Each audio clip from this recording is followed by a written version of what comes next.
Hare Krishna, everyone, and welcome back again to our lecture series on the glories of our most beloved Sri Vrindavan Dham.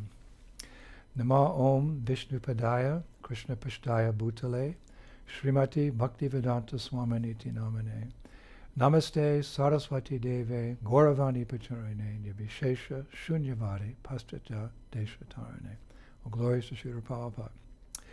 So, Prabhus, we are continuing with our mini-series on Stimulation for Ecstatic Love, and this will be part 96. And today we will continue speaking on the first of Krishna's transcendental qualities, namely, again, he is the performer of wonderful varieties of pastimes, especially his childhood pastimes. Now in Gopal Champu, in the section, because there's different sections, first Champu, Partamam Putranam, our beloved Srila Jiva Goswami shares with us that Krishna's childhood pastimes are mainly enjoyed by the elder gopis in Vrindavan. I never thought of it like that.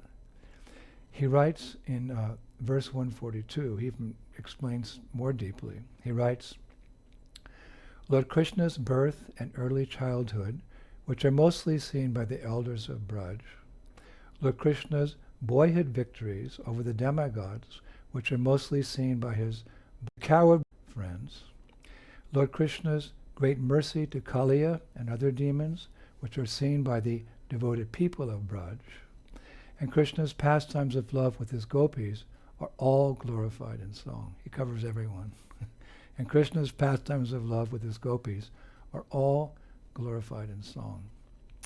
And further on he writes, fully aware of what those activities are, the worshipable people of Braja always perform activities that inflame their thirst for Krishna. I like that. Inflame their thirst for Krishna. As they come and go, busy about their business, their hearts yearn after Krishna. I hope someday, Jiva Goswami writes, I will love Krishna as they do. Then he goes on to clarify that love, and by giving a warning not to try and understand it with logic and reasoning. He writes, although their love brings great happiness, their only motive is to please Lord Krishna. As the Supreme Lord's creation of the world is beyond human understanding, so the love felt by the people of Braj is also beyond human understanding. Again, as the Supreme Lord's creation of the world is beyond human understanding, so the love felt by the people of Braj is also beyond human understanding. He writes, that love will not tolerate the logician's attempts to discuss and understand it. Then he further clarifies the special love of the residents of Braj for Krishna. He writes, is it Lord Krishna who stands before us like spiritual love personified, or is it the people of Braj assembled together? Though they may try again and again, neither Brahma, Shiva, Narada, nor anyone else has the power to love as Krishna and the people of Braja do, because love is reciprocal. Then he goes on, in Gopal Champu, he goes on to glorify the people of Braj. He writes, the followers, friends, and associates of the Gopa king Nanda and his wife Yasoda, who is like his second half, are overcome with love for Krishna because they are tightly tied to Krishna with ropes of love. The splendor of Krishna's handsomeness has made Nanda and Yashoda radiant like the sun and the moon, and their associates splendid like stars. Then he makes a very interesting statement that there's no difference between Krishna's happy pastimes and his sad pastimes. He writes, anyone who thinks that some of Lord Krishna's pastimes are happy pastimes and other pastimes are sad pastimes are bewildered. He writes, how can anyone say that about Lord Krishna's pastimes in Shanta, Dasya, Sakya, Vatsalya, and Madhurya Ras? Can anyone separate milk and water when they are stirred together? Can anyone separate milk and water when they are stirred together? And then he concludes, even a person with a peaceful heart will feel that heart tremble when he reads these two following verses. And they're very short, but very sweet. And here they are. Krishna cries out, "Mother, mother, give it to me. Please give it to me."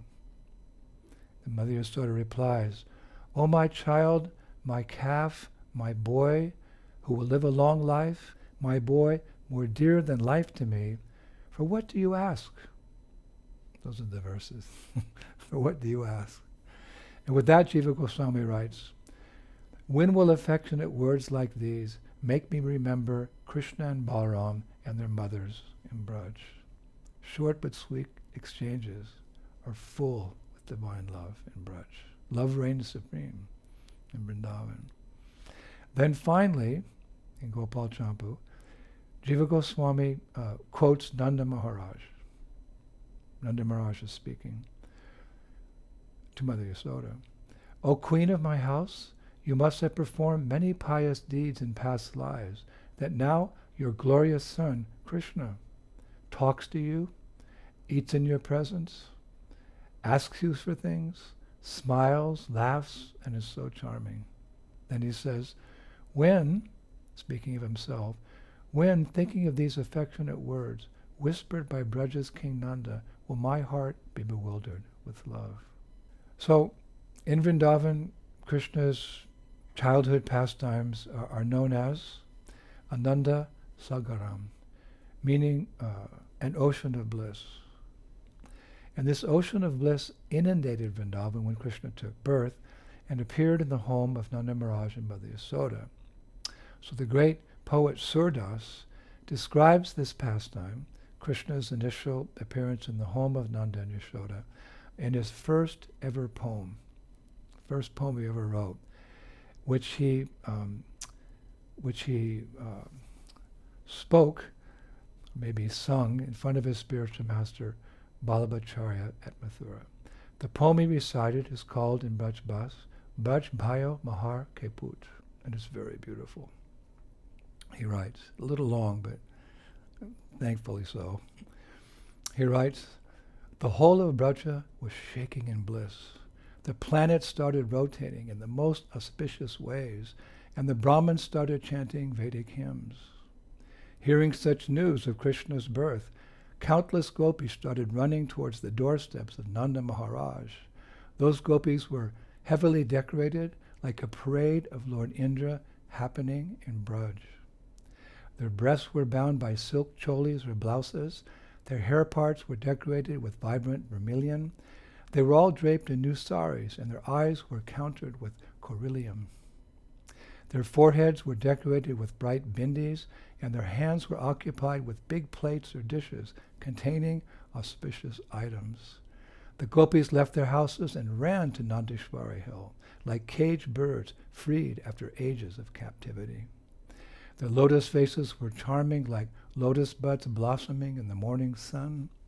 They were running in every direction, which caused them to perspire heavily, their braids to loosen, and their flower decorations to fall on the ground of Braj, as if flowers were raining down from their dark storm cloud braids." From their dark storm cloud braids.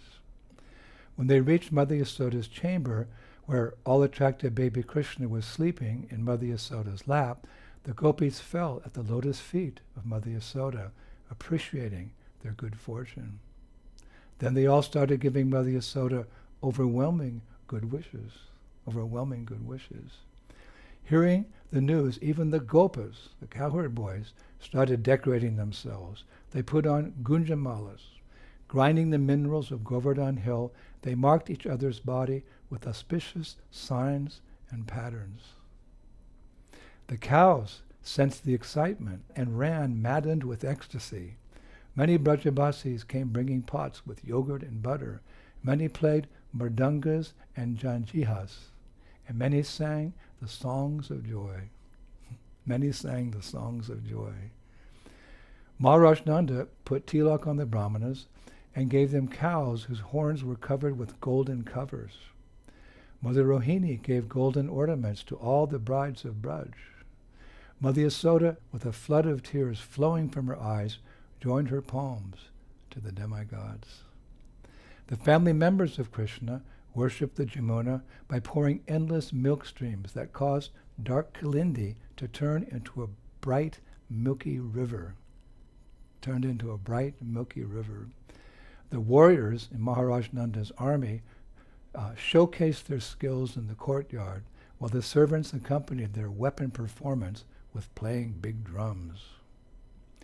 Witnessing the unbeatable beauty of the child, everyone became overwhelmed and started embracing each other. Now at this point it's described, because remember he's reading this to his spiritual master, Balabhacharya Surdas. This was his first poem ever. It's described at this point, Surdas's voice choked up with ecstasy, and he was unable to complete the poem. So Balabhacharya, who was his guru, completed it by singing the final stanza. Tadinte velog sukhasampati nateje suni shura shaban ke yaha gati johari charan bhaje. This is the final verse done by his guru. From that day on, the residents of Braja were never lacking pleasure in luxury or satisfaction. Hearing this from Surdas, one can develop the love of one who serves the lotus feet of Lord Hari. What a beautiful conclusion. Guru and disciple joining together to glorify the Supreme Lord. Krishna's childhood pastimes. Now, it's so wonderful that the poet Paramananda Das describes what happened the next day. We have such, by their mercy, we have an insight into all these wonderful spiritual activities. What happened the next day? He writes, the next day, all the Brahmins, including the sages, Garga, Sandilya, Brigu, and Agastya, came to give their blessings to mother and son. Together they said, O Queen Yasoda, your fortune brings the fruit of Dharma. How is it that he, who is the greatest opulence, who sleeps on the waters of the milk ocean, who is endless and infinite, stayed in your small belly? To whom demigods pray, to whom Brahma awakened with hymns, upon whom sages meditate, that same Narayan is now playing on your lap. Brahmananda says, hearing these words from the sages, Maharaj Nanda danced blissfully in his heart, hearing the glories of his new child. So much nectar. Now, about all these amazing, sweet childhood pastimes, the poet Shikavi Ratna says, and we find this in Rupa Goswami's Padyavali, one who daily sings the glories of Yasoda's son, glories as cooling as sandalwood and camphor, is never troubled by Kali Yuga. Rather, at every step, he finds a torrential flood of the sweetest nectar. I'd like to recite that again. One who daily sings the glories of Yasoda's son, glories as cooling as sandalwood and camphor, is never troubled by Kali Yuga. Rather, at every step he finds a torrential flood of the sweetest nectar. Hare Krishna. And now I'd like to summarize what I've read this last week. I was reading that, remember, in their infancy, Krishna and Balaram were clothed, it's described, only by the 10 directions. It's described that bells and anklets were their only ornaments. But as they grew older, their mothers wanted to dress them like princes. So Mother Yasoda would tie a soft golden dhoti around Krishna's waist. She would hang costly necklaces on his chest and place earrings in his ears. But as soon as she finished, Krishna would undo all her hard work. He would forcefully remove his ornaments, sometimes crying, I was reading, when a ring or bangle would not come off. And finally he would pull off his dhoti, keeping only a peacock feather like a crown on his head. That's all Damodar Lila. But Mother Yasoda was just as persistent. She would say to Krishna, the son of a king cannot be seen parading around naked forever.